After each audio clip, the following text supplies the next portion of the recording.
At 6 a.m., I stood in my own driveway holding a cup of coffee when two police cruisers rolled up with their lights flashing. My neighbor Denise was on her porch in a bathrobe screaming into her phone demanding they arrest me for illegal parking in my own damn driveway. What she still didn't know, even after months of reporting me to my job, was that she'd been filing complaints against the one person she should never have messed with, her base commander. I moved to Maplewood Drive because I wanted normal. My wife had passed 3 years earlier cancer, and my daughter Bryn had been dragged across the country through deployments, new bases, new schools, new grief. When I took command at Grayson Air Force Base, I promised her stability. A quiet town, a cracked driveway, an old flag on the porch that was the dream.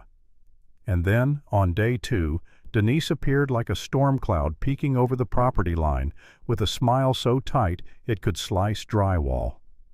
"Welcome to Maplewood Drive," she said, scanning my truck like she was TSA, and I'd packed a suspicious device. We maintain very high standards. I'd negotiated with hostile foreign officials. Surely I could handle one suburban watchdog. Spoiler, I was wrong. 4 days after moving in, I found a cream-colored cardstock notice tucked under my wiper. Township Code 14C, it said, with margins so perfectly aligned you'd think she used a ruler. "Your vehicle is in violation." I stood there staring at it, incredulous. My truck was parked in my driveway, on property I owned, with cash. I crumpled the note and tossed it in the trash, the only place it belonged.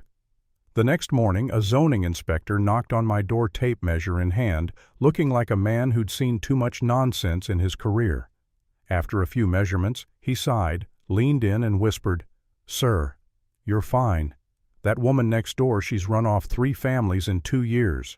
That's when I realized I wasn't dealing with an annoying neighbor. I was dealing with a pattern. I tried letting it go. I wanted peace. But Denise didn't. She escalated. My trash cans became her new obsession. Township rules said bins must be off the curb by 7 p.m. I usually made it by 6:30, maybe 6:45. One evening I got home at 6:53. The next day, certified mail arrived with photos taken at 7:02, 7:04, 7:06. She stood outside timing my trash cans like she was documenting a crime scene. Meanwhile, her cans sat outside until 9 p.m., so I photographed them, submitted the complaint, and got nothing. No fine, no warning, not even a phone call. The system had been conditioned to jump when she barked. That's when my military instincts kicked in. I started cataloging everything: photos, dates, timestamps, logs. And then she targeted my truck again. See, I park at a slight angle, a habit from years of maneuvering in base lots. One day I received a police report number taped to my door. When the officers arrived, even they looked tired of her. "Sir, it's your driveway," one said, rubbing his temples. "But maybe park straight to avoid more calls." And that's when I requested public records. The PDF hit my inbox like a novel of madness: 47 complaints, 19 police calls, everything from suspicious vehicle, a plumber's van, to aggressive dog, a golden retriever. It was harassment disguised as civic duty. Bryn asked the question that hung over me for weeks. "Why don't you just tell her who you are? She works at the base. If she knew you were the commander, she'd stop." Maybe. But that wasn't justice. That was rank. I'm not the guy who pulls uniform stripes to win a neighbor fight. I wanted to beat her the right way through the same system she abused. Still, I'd be lying if I said I didn't start wondering if staying was worth it. Denise poisoned every inch of peace I tried to grow. I'd tuck Bryn in at night and think maybe moving again would be easier. Maybe I was being stubborn. Maybe I was the problem. Then came the fake traffic cone. One morning I found an orange cone placed at the end of my driveway with a laminated slip that read, "Driveway access restricted by order of Neighborhood Safety Committee." There was no committee, no meeting, not even an HOA. This was fiction straight from Denise's imagination. I picked up the cone, set it in my garage, and made myself a cup of coffee. 10 minutes later, sirens. Denise had called the police again, screaming about tampering with safety equipment. Officer Ramirez looked like a man whose soul had left his body. His partner quietly pressed a card into my hand, 3 letters scribbled on the back CYA. Cover your ass. Document everything. That's when I knew this wasn't ending soon. And it wasn't ending clean. Her next move was political. She filed a petition with the township complete with a PowerPoint presentation attacking my truck from every possible angle.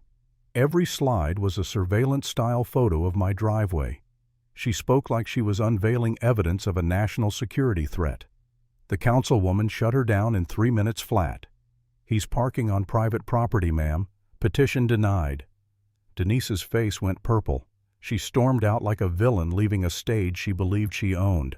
But even small victories felt hollow. I started questioning myself late at night. What if I escalated this too far? What if I dragged Bryn through another mess? Was I stubborn? Was I making things worse? I remember sitting in the dim kitchen one night, Bryn doing her homework, the smell of microwave popcorn drifting through the air. I looked at her and felt this crushing doubt, like maybe I wasn't enough. Maybe I couldn't protect her. Maybe I'd already failed. "Dad," she said quietly, "Mom always said bullies fall on their own. You just have to stand long enough." That was the moment something in me snapped back into place. I wasn't leaving. Not again. Not this home. Denise, sensing she was losing ground, escalated hard. A thick envelope arrived, legal threats. Her attorney demanded I stop parking in my driveway unless it was inside the garage, pay her $5,000 in emotional distress limit my outdoor activity, and acknowledge my role in creating a hostile environment. The letter ended with a threat to escalate to my military chain of command. I laughed louder than I had in months. She was threatening to report me. To me. I called the JAG office and sent them the letter. Sir Captain Ortiz said this is so baseless it's almost adorable. But the real explosion came when I filed for FOIA on myself and discovered Denise had been sending federal complaints accusing me of misconduct. 6 of them, all dismissed. She had no idea who she was filing against, but she was about to find out. I put together a strategy, a restraining order, a township ordinance for chronic complainers, an IG counter-complaint, and letting her base supervisor see her behavior. Meanwhile, neighbors started coming forward. Families she'd harassed before, people she'd run off. I realized I wasn't alone. She'd been terrorizing this place long before I came. And then she crossed the final line. A woman from CPS appeared at my door one morning. Someone had reported me for neglect, emotional instability, creating unsafe conditions for Bryn. My heart stopped. While the worker inspected the house and interviewed my daughter, I stood in the kitchen gripping a cold coffee mug so hard my knuckles went white. When they finished, she closed the file on the spot. "Sir, this was retaliatory and criminal." Bryn came out with red eyes and trembled as she said, "She tried to take me away from you." That broke something in me. I'd tolerated a lot, but not that. From that moment on, I wasn't defending myself, I was ending this. I filed an 83-page petition. Denise responded by filing her own restraining order against me full of paranoid nonsense and zero evidence. Both hearings were scheduled for the same morning. When I laid out my dress blues the night before court, it was the first time I'd let myself feel what was about to happen. Denise had spent months throwing stones in the dark. Tomorrow she'd finally see who she'd been aiming at. Courtroom at 9 a.m. Fluorescent lights, old wood, the low murmur of people taking their seats. I walked in wearing full uniform Silver Eagles ribbons, polished brass. Bryn at my side. Behind us, 6 neighbors ready to testify. Denise sat with her attorney. When she saw me, her face drained of color so fast I thought she might faint. Even her lawyer went pale when he registered my rank. The judge began with Denise's petition. "Evidence, counselor." He stammered, "Your Honor, her witnesses," felt intimidated. "No witnesses." Then the judge asked, "No photos, no recordings." Silence. Then my turn. I stepped forward, introduced myself formally, and placed my binder on the table. The judge flipped a few pages and raised her eyebrows. 47 police calls, 6 federal complaints, a false CPS report. Denise tried to interrupt. The judge slammed the gavel. You will speak only when addressed. Officer Ramirez testified. CPS testified. Neighbors testified.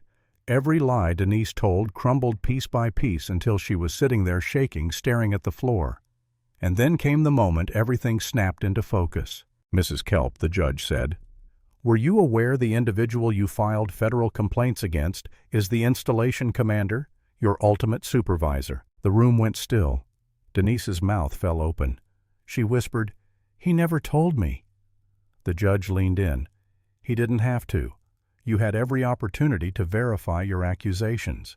Ignorance is not a defense." The judge granted my restraining order, denied hers with prejudice, referred her for criminal charges, false reports, mail fraud, harassment, and more. Then she said the words that ended everything. "This court finds Mrs. Kelp to be the aggressor. Consequences will follow." And just like that, Denise collapsed back into her chair. Her war ended not with screams, but with quiet, devastating certainty. For the first time in months, she had nothing left to throw. When the hearing ended, I walked past her without slowing. She didn't look at me. I didn't need her to. She understood exactly what she'd done and exactly who she'd crossed, and that was enough. Justice isn't loud. It's not fireworks or celebrations or victory laps. Justice is the moment a bully realizes the world they built on intimidation just burned down around them. And the lesson: if someone insists on digging holes for other people, eventually they fall into one of their own making.